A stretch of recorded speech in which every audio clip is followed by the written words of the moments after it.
بسم اللہ الرحمن الرحیم۔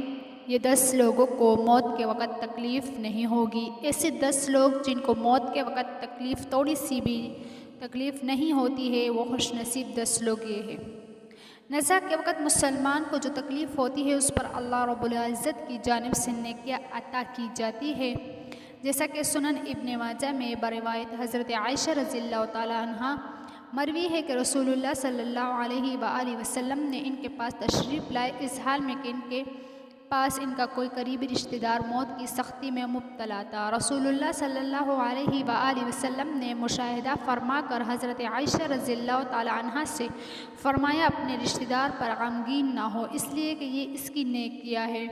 نیز حضرت عائشہ رضی اللہ تعالی عنہ سے ہی اس مضمون کی روایت ہے کہ جب سے رسول اللہ صلی اللہ علیہ وآلہ وسلم کی وفات کی تکلیف میں نے دیکھی، اب میں کسی مسلمان کی میت کی حالت نزا کی تکلیف کو اس کے حق میں برا نہیں سمجھتا۔ بس مذکورہ حدیث سے معلوم ہوتا ہے کہ نزا کے وقت ہونے والی سختی مرنے والے کی بدعمالیوں کا ہرگز نتیجہ نہیں ہوتی۔ مسلمان کے حق میں اس پر اجر و ثواب اور گناہوں کی معافی کی ہی امید رکھنی چاہیے۔ ناظرین، 10 لوگوں کو مرتے وقت تکلیف نہیں ہوگی۔ حضرت سیدنا عثمان رضی اللہ تعالیٰ عنہ نے فرمایا تھا کہ دنیا میں 10 لوگ ایسے ہیں جن کو مرتے وقت تکلیف نہیں ہوگی، ان کی روح آسانی سے نکلے گی۔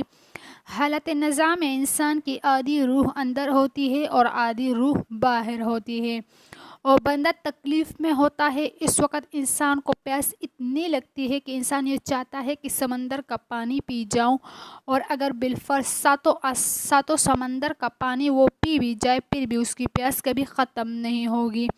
روح نکلتے وقت انسان کو جو تکلیف ہو رہی ہوتی ہے، وہ ناقابل بیان ہے۔ حضرت سیدنا عثمان غنی رضی اللہ تعالیٰ عنہ نے فرمایا، یہ 10 لوگ ایسے ہیں کہ انہیں مرتے وقت ذرا بھی تکلیف نہ ہوگی، یعنی موت آسان ہوگی اور بغیر تکلیف کے ہوگی۔ پوچھا گیا، جناب وہ کون سے 5 لوگ ہیں جنہیں موت کی سختی میں بھی نرمی میسر ہوگی؟ تو فرمانے لگے کہ سب سے پہلا شخص وہ جو اپنے ماں باپ کی موت کے بعد، یعنی ماں باپ کے مرنے کے بعد، وراثت کا حصہ اپنی بہنوں کو پہنچانے میں جلدی کرتا ہے، یعنی وراثت کا حصہ اپنی بہنوں کو جلد اور بروقت پہنچاتا ہے۔ ایسا نہ ہو کہ بہن کے بچے بھوک سے بلکتے رہے اور تم بہن کے حق پر قبضہ کیے بیٹھے رہو، اور بہن اس انتظار میں رہے کہ میرا بھائی کب مجھے میری ماں باپ کی وراثت میں سے حصہ دے گا۔ بہت بار یہ بھی دیکھنے میں آتا ہے کہ بہن کی شادی نہیں ہوئی جبکہ والدین دنیا سے رخصت ہو گئے، تو بھائی نے کہا کہ کوئی بات نہیں، جب بہن کی شادی کروں گا تو اس کا حصہ اسے جہیز کی صورت میں دے دوں گا۔ یاد رہیے کہ اسلام میں بہنوں کو جہیز دینا فرض نہیں جبکہ ان کا وراثتی حق دینا فرض ہے۔ دراصل عورت کو جہیز دینا یہودیوں کی رسم ہے، اسلام اس کی ترغیب نہیں دیتا، لیکن اسلام میں عورت کا وراثتی حصہ دینا فرض ہے۔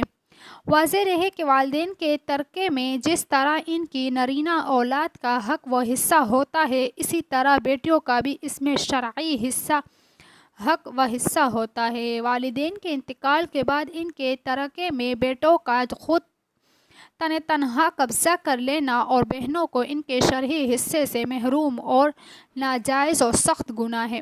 بھائیوں پر لازم ہے کہ بہنوں کو ان کا حق و حصہ اس دنیا میں دے دے، ورنہ آخرت میں دینا پڑے گا، اور آخرت میں دینا آسان نہیں ہوگا۔ حدیث مبارکہ میں اس پر بڑی وعیدیں آئی ہیں۔ حضرت سعد رضی اللہ تعالیٰ عنہ فرماتے ہیں، رسول اللہ صلی اللہ علیہ وآلہ وسلم نے ارشاد فرمایا، جو شخص کسی کی بالشت پر زمین بھی از راہ ظلم لے لے گا، قیامت کے دن 7 زمینوں میں سے اتنی ہی زمین اس کے گلے میں توق کے طور پر ڈال دی جائے گی۔ ایک اور حدیث مبارکہ میں ہے، حضرت انس رضی اللہ تعالیٰ عنہ فرماتے ہیں، رسول اللہ صلی اللہ علیہ وآلہ وسلم نے ارشاد فرمایا، جو شخص اپنے وارث کی میراث کاٹے گا، یعنی اس کا حصہ نہیں دے گا، تو اللہ تعالیٰ قیامت کے دن اس کی جنت کی میراث کاٹ لے گا۔ یاد رہے کہ جہیز کی رسم اسلام کی رسم نہیں بلکہ یہودیوں کی رسم ہے، اور اس کا سب سے بڑا نقصان ہے کہ جس طرح یہودی کی عورت کو بغیر جہیز کے کوئی شخص قبول نہیں کرتا، اسی طرح آج اسلام میں بھی عورتوں کی شادیوں میں سب سے بڑی رکاوٹ جہیز ہے۔ غریب آدمی کی بیٹی بوڑھی ہو گئی کہ جہیز کا کوئی بندوبست نہ ہو سکا۔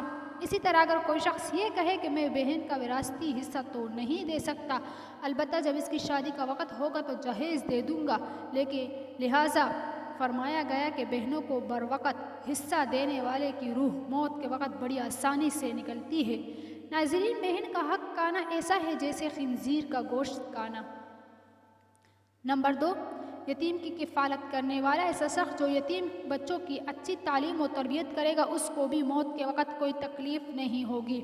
حضرت عبداللہ بن عباس رضی اللہ تعالیٰ عنہ سے روایت ہے، امام الانبیاء صلی اللہ علیہ وآلہ وسلم نے ارشاد فرمایا، جس نے مسلمانوں کے کسی یتیم بچے کے کھانے پینے کی ذمہ داری لے لی، اللہ تعالیٰ اسے جنت میں داخل فرمائے گا۔ رسول اللہ صلی اللہ علیہ وآلہ وسلم نے ارشاد فرمایا، تو یتیم کی کفالت کرنے کو جنت میں اپنے ساتھ ہونے کی بشارت سے نوازا ہے کہ وہ جنت میں آپ صلی اللہ علیہ وآلہ وسلم کے ساتھ ہوگا۔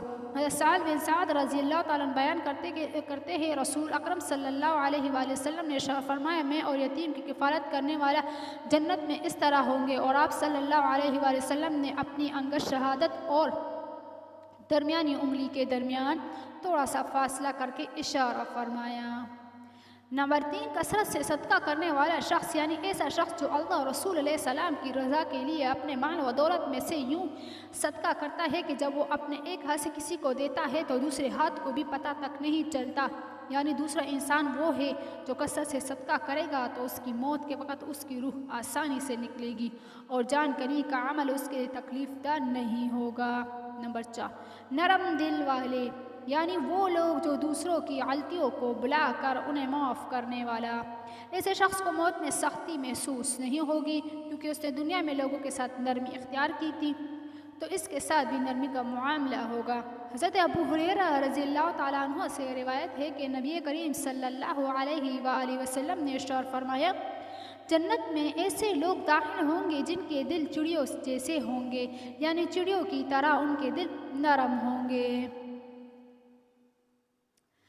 نمبر 5، ایسا انسان جو اپنی فیملی سے اچھا سلوک کرنے والا ہے، یعنی اپنے ماں باپ، بیوی بچوں اور بہن بھائیوں سے نرم دلی کا رویہ رکھنے والا ہے، اپنے بیوی بچوں سے پیار کرنے والا ہے، حلال کا لقمہ کما کر اپنے بیوی بچوں کی کفالت کرنے والا ہے۔ بزرگان دین فرماتے ہیں کہ جب رزق تنگ ہونے لگے تو دسترخوان کو وسیع کر لیا کرو، یعنی اپنے بیوی بچوں پر خرچ کرنا بھی صدقہ ہے، انہیں کھلانا پلانا صدقہ ہے۔ لہٰذا ایسا شخص جو اپنی فیملی پر خرچ کرتا ہو اور ان سے حسن سلوک کرتا ہو تو جب وہ دنیا سے رخصت ہوگا تو اس کی روح نکلنے میں آسانی ہوگی اور اسے کوئی تکلیف نہیں ہوگی۔ نمبر 6، حضرت عثمان غنی رضی اللہ تعالیٰ عنہ نے فرمایا، جو شخص یہ سوچ کر نماز ادا کرتا ہے کہ جو نماز وہ ادا کر رہا ہے وہ میرے نبی صلی اللہ علیہ وآلہ وسلم کی آنکھوں کی ٹھنڈک ہے، نماز دین کا ستون ہے، نماز مومن کی معراج ہے، اسلام و کفر میں تفریق ہے، تو 5 وقت کا نمازی موت کے وقت کسی قسم کی سختی میں مبتلا نہ ہوگا۔ سبحان اللہ۔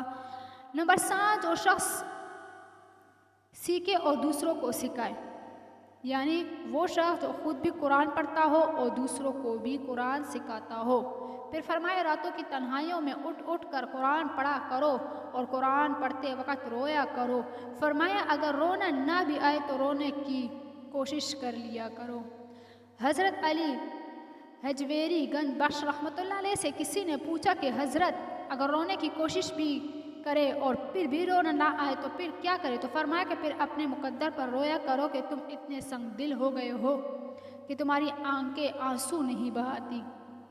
نمبر 8، بیٹیوں کی پرورش کرنے والا۔ بیٹیوں کی پرورش کرنے والا جس شخص کی 2 سے زیادہ بیٹیاں ہو اور ان کی خوش دلی سے پرورش کرے، ان کی اچھی تعلیم و تربیت کرے اور پھر جوان ہونے پر ان کی اچھی جگہ شادی کرے تو اس کو موت کے وقت کوئی تکلیف نہیں ہوگی اور جنت میں داخل ہوگا۔ حضرت انس بن مالک رضی اللہ تعالیٰ عنہ کہتے ہیں کہ رسول اللہ صلی اللہ علیہ وآلہ وسلم نے ارشاد فرمایا، جس نے 2 لڑکیوں کو ان کے جوان ہونے تک پالا پوسا، قیامت کے دن میں اور وہ اس طرح آئیں گے، اور آپ صلی اللہ علیہ وآلہ وسلم نے انگلیوں کو آپس میں ملایا۔ نمبر 9، راتوں کو قیام کرنے والے کو بھی موت کے وقت کوئی تکلیف محسوس نہیں ہوگی۔ نمبر 10، وضو کے بعد 2 رکعت نفل تحیۃ الوضو باقاعدگی سے ادا کرنے والی کی روح بھی آسانی سے نکلے گی اور اسے کسی قسم کی تکلیف نہیں ہوگی۔ اللہ پاک سے دعا ہے کہ ہم سب مسلمانوں کی موت کے وقت سختیوں کو دور فرما کر ہمارا خاتمہ ایمان پر نصیب فرمائے، آمین ثم آمین۔ ناظرین، کمنٹس باکس میں اللہ تعالیٰ کے 99 ناموں میں سے ایک نام ضرور ٹائپ کیجیے گا۔ ویڈیو پسند آئی ہے تو please like, share, comment and subscribe ضرور کیجیے۔ جزاکم اللہ خیر فی الدنیا والآخرہ۔